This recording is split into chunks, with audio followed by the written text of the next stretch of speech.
දැන් අපි ඉන්නේ මිල්ෆෝඩ් සවුන්ඩ් එක.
අපි දැන් ඉන්නේ මිල්ෆෝඩ් සවුන්ඩ් වල.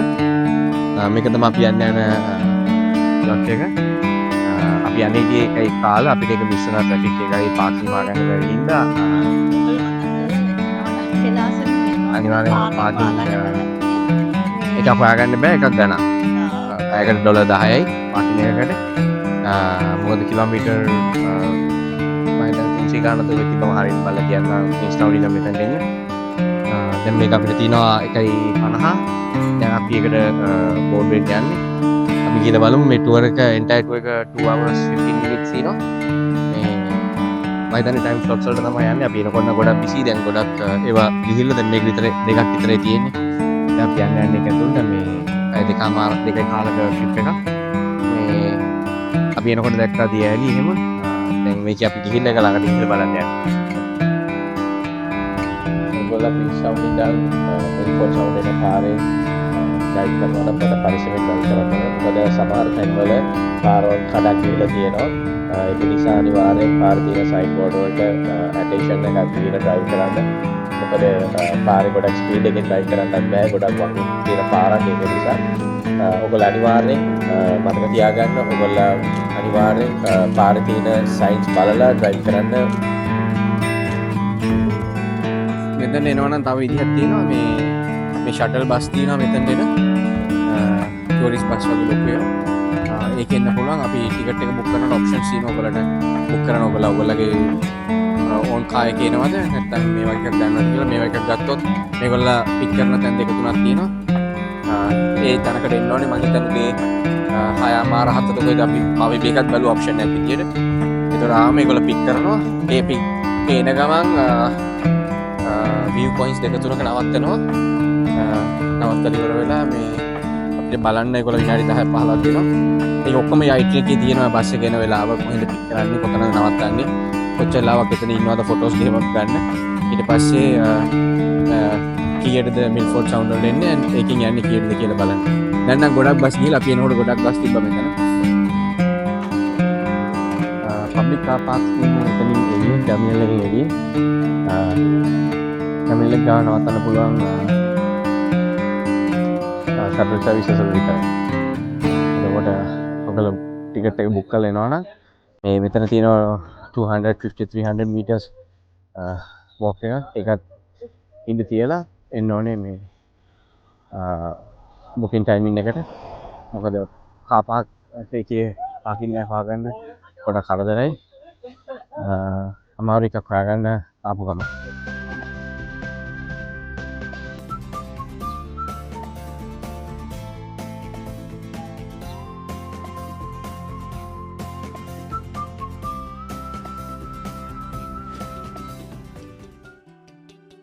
වොකින් පාත් එක එන්ඩ් එකේ තමයි ටර්මිනල් එක තියෙන්නේ.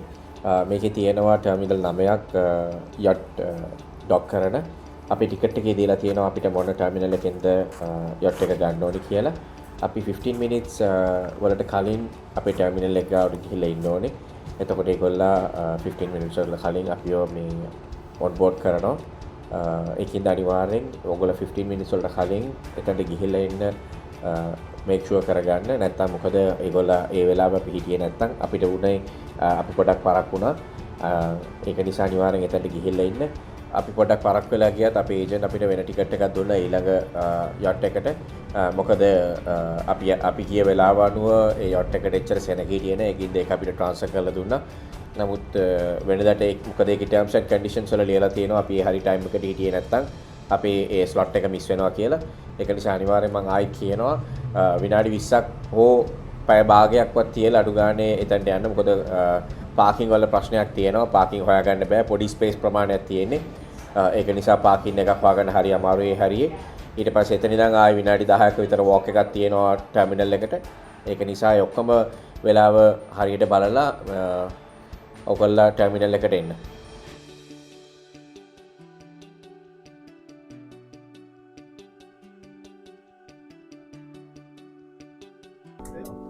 බෝට් එකේ කැෆේ එකක් තියෙනවා ඇතුලේ. අපිට බෝට් එක ගන්න ගත්තට පස්සේ ස්නැක්ස් ගන්න පුළුවන්.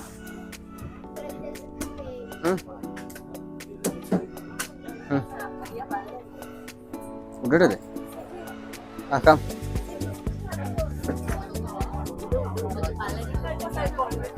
උඩට යන්නේ?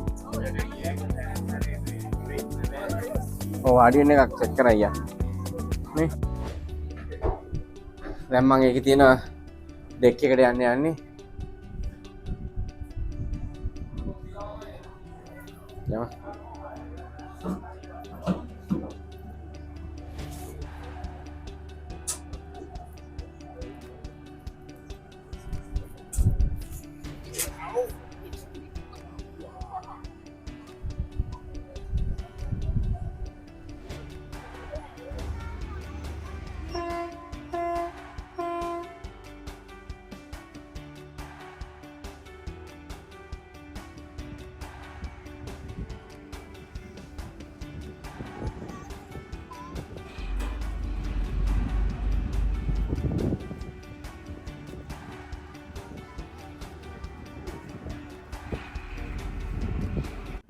අපි දැන් යන්න පටන් ගත්තා.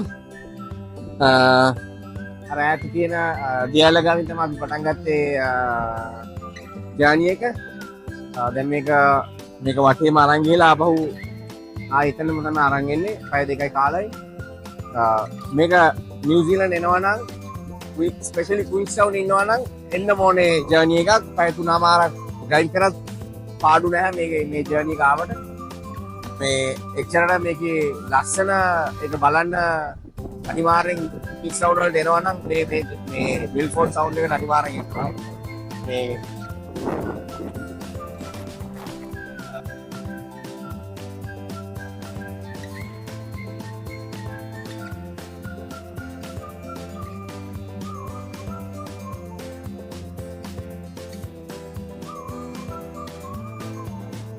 UNESCO සයිට් එකක් වුණ ෆියෝඩ්ලන්ඩ් නැෂනල් පාර්ක් එකේ එක පැත්තක් තමයි මිල්ෆෝර්ඩ් සවුන්ඩ් තියෙන්නේ.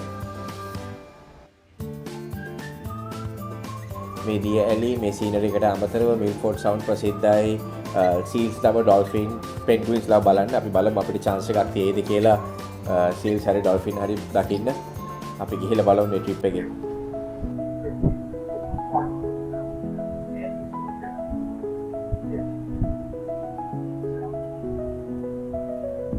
මේ එන්ටයර් ටුවර් එක ගයිඩඩ් ටුවර් එකක්. මේක අපිට ඒගොල්ලෝ එක්ස්ප්ලেইন කරනවා මේ අපි යන හැම තැනකම මොකද්ද කරන්නේ, මේ බේ එකේ නම මොකද්ද, මේ කඳුවල නම් මොනවාද, මේකේ විශේෂත්වය මොකද්ද කියන එක. This was bay. River.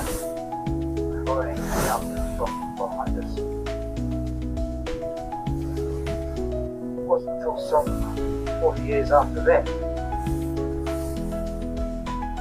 The 18 but well, what did we get to? අපි දැන් මේ බේ එකකින් ආවා මෙතන මෝය ගාවට. මෙතන දැන් මූද කනෙක්ට් වෙනවා. එතනින් තමයි ඒගොල්ලෝ හරවන්නේ මේ බෝට් එක. මෙතනින් ගිහලා හරවලා මේක අරන් යනවා එහා පැත්තට. එතකොට තමයි අපිට ආයි දියැලි ටික බලන්න පුළුවන් එහා පැත්තෙන්. දැන් මේගොල්ලෝ දාලා එක උදෙන් හරවනවා අනිත් පැත්තට.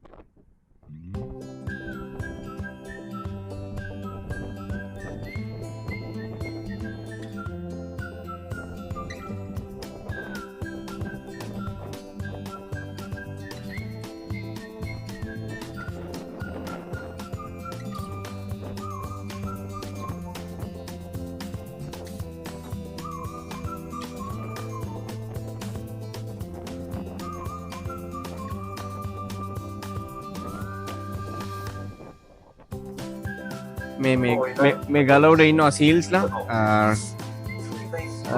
පේන නම් 3ක් ඉන්නවා. එහා පැත්තේ ගලිත් ඉන්නවා සෙට් එක.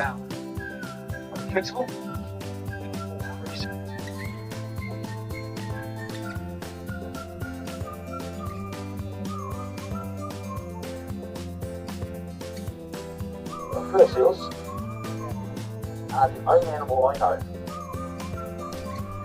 that make sitting on a rock look rather comfortable. They should master the art of doing.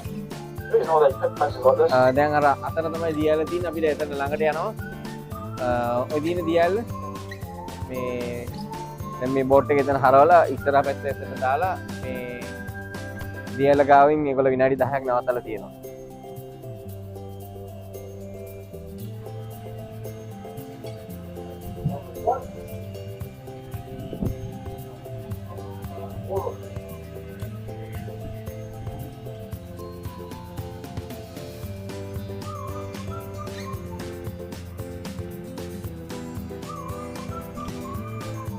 අපි දැන් වෝටර්ෆෝල් එක ගාවට ආවා.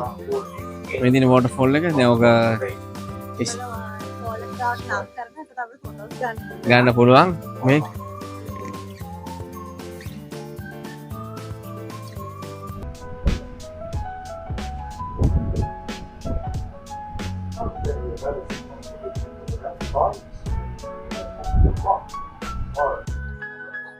මගේ පිටිපස්සෙන් තියෙන එක තමයි මිල්ෆෝඩ් සවුන්ඩ් වල තියෙන ලොකුම දියැල. මීටර 160ක් උසයි. එතන එහා පැත්තේ තමයි හාබර් එක තියෙන්නේ. ඒක අපි ඩොක් කරන්න යන්නේ.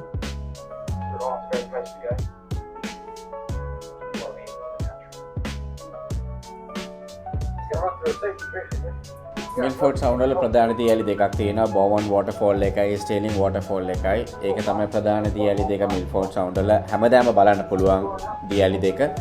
අනිත් පොඩි පොඩි දියැලි ඔක්කොම හිම දිය වෙලා එන වතුර පාරෙන් හැදිච්ච දියැලි.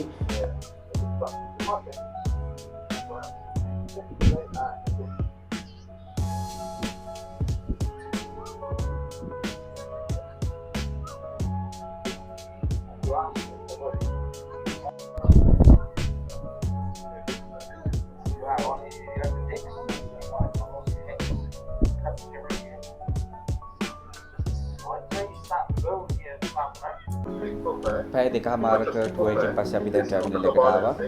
අපි දැන් මෙහෙම යනවා කායකට. මොකද ආයි පැය 4මාරක් 5ක ඩ්‍රයිව් එකක් තියෙනවා, ලොන්ග් ඩ්‍රයිව් එකක්. ඒක නිසා මම ඉස්සෙල්ලා කිව්වා වගේ මේකට එනවා නම් ඔයගොල්ලෝ හොඳට කල් කියලා එන්න. මොකද මේ සීනරි එක මිල්ෆෝඩ් සවුන්ඩ් වල තියෙන සීනරි එකයි දැන් මේ ඔයගොල්ලන්ට පේන සීනරි එකයි මිස් කරන්න බෑ. මොකද මේ වගේ සීනරි එකක් තිබ්බොත් ඔයගොල්ලෝ අනිවාර්යෙන් නැවතිලා බලලා යන්න ඕනේ. ඒක නිසා අනිවාර්යෙන් කල් වෙලා තියලා මේ ට්‍රිප් එක ප්ලෑන් කරලා එන්න.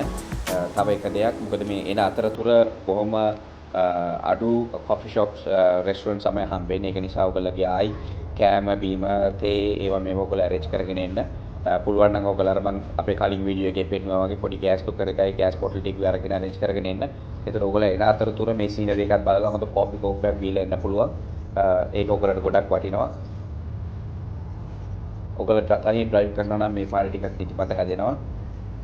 ඒක නිසා අනිවාර්යෙන් ඔයගොල්ලෝ කෝපි මොන හරි ඔයගොල්ලන්ට රිෆ්‍රෙෂ්මන්ට් අරගෙන එන්න. ඒක අමතක කරන්න එපා. අපි හෙට යනවා ක්වීන්ස්ටවුන් සිටි එකේ ඇවිදින්න. අපි එන තව වීඩියෝ එකකින් හම්බෙමු.